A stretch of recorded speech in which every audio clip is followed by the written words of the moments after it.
در ملک غریبی خارزارم آچه، چون یک مگس قدر ندارم آچه، از دسته گشنگی و هم در بدری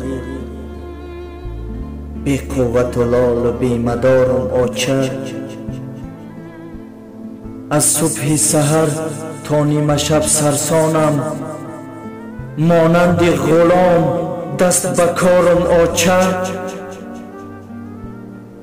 هرچند که بر لبم تبسم دارم، در دل غمی بی‌حساب دارم آچه، با پای تر و لباس فرسوده خویش بیمارم و لیک علاج ندارم آچه،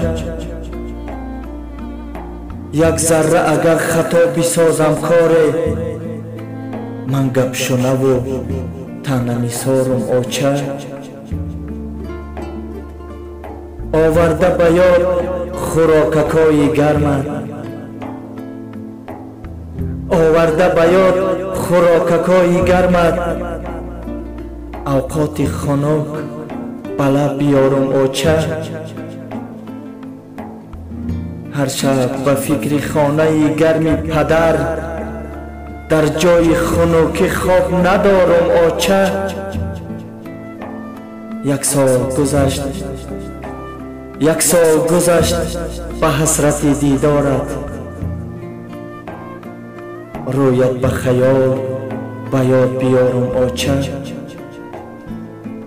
سرسان و پریشان شده از دست وبا، در پنجه مرگ قرار دارم آچه، دوستای غریب خدا نگهبان شما،